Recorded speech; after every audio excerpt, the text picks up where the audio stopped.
We begin with major political news tonight. The governor's debate turned interview with Republican candidate Kari Lake will not happen, at least not today. Thanks for joining us for 12 News at 6. I'm Mark Curtis. And I'm Rachel Cole in for Karibe tonight.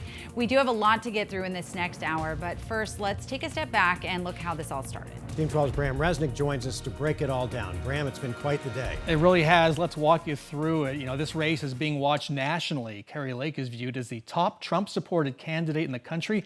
The polls tell us the election is a toss-up with Democratic Secretary of State Katie Hobbs. Now, what we saw today was a fiasco, a clash that didn't start with Lake and Hobbs, but between the organizations that run the election debates, and voters might be the losers. Kari Lake was supposed to have had a televised one-on-one interview airing at 5 p.m. today on Arizona PBS. It was an interview, not a debate, because Katie Hobbs refused to debate Lake. The Arizona Citizens Clean Elections Commission, they run the debates, rejected Hobbs' request for separate interviews. But today, without any notice, the media learned that Arizona PBS, the Clean Elections TV partner, scheduled a 30-minute interview with Hobbs for next Tuesday, an interview she was not supposed to get.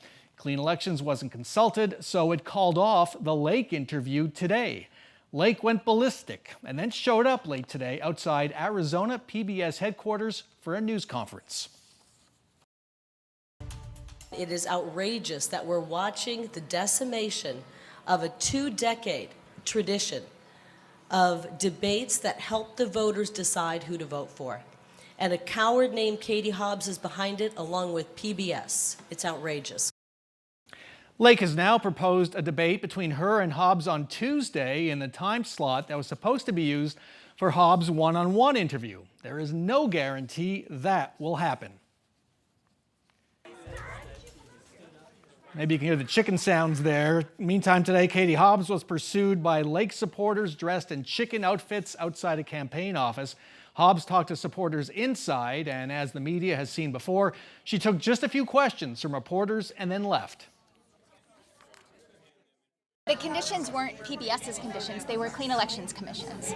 I don't know what went on behind the scenes with them, or how they came to this, but they reached out to us and we accepted their offer. And that was Katie Hobbs saying she has no idea why PBS suddenly offered her a one-on-one interview next Tuesday. In a statement late today, the dean of ASU's Cronkite School of Journalism, which is the home of Arizona PBS, said it was their duty to provide the public with access to the candidates. Joining us now is Gina Roberts. She is the Clean Elections Commission's Voter Education Director and organizes elections debates every 2 years. Again, it was Clean Elections that postponed today's interview with Kari Lake. We're going to get to that, but first, many viewers may not have heard about Clean Elections or your mission. How do debates fit into your mission? Sure. Hi, Brent. Well, Clean Elections, we are the state's nonpartisan voter education agency. We have been sponsoring debates for over 20 years now. That way, we can bring the candidates and the voters directly together so that the candidates can talk about the issues that the voters care about.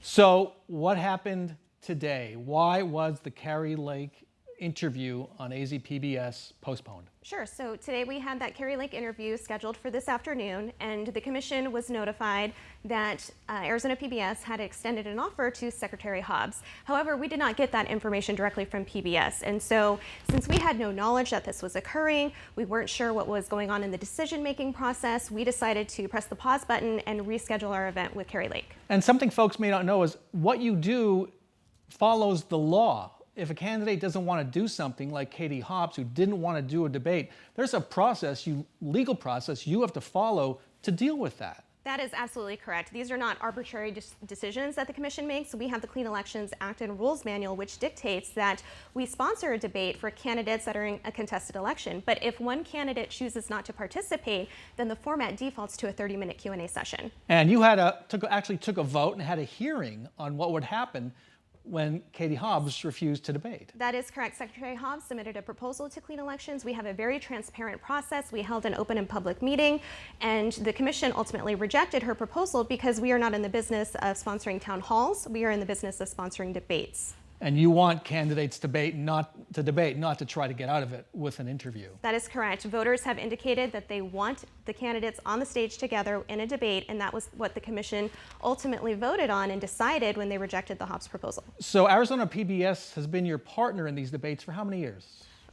20 years at least. It's been very long. A long time. When did you hear that they were going ahead with a Katie Hobbs interview next Tuesday? Unfortunately, the communication between Arizona PBS and Clean Elections, it just wasn't there today. And so we didn't hear until very late this afternoon where we were able to confirm it directly with Arizona PBS that they did in fact extend this offer. Late this afternoon. I know the media heard before you guys did. That is correct. Is that the way it should be? Unfortunately, no. We would hope for better communication from our partners, but also in the spirit of transparency. We want there to be transparency in all of the decision makings that we make because these impact voters directly. And so the big question for voters, will they ever see Kari Lake or Katie Hobbs in a one-on-one interview or a debate? The commission has an obligation to proceed with the 30-minute Q&A session with Kari Lake, and so we are committed to upholding our obligations under the Clean Elections Act. So you think that's going to happen? Yes, we did receive confirmation from Mrs. Lake that she is committed to participating in the rescheduled 30-minute Q&A that we will host. Okay, we will have to see when that happens and what happens to Katie Hobbs. Gina Roberts, thank you so much for joining us. Thank you.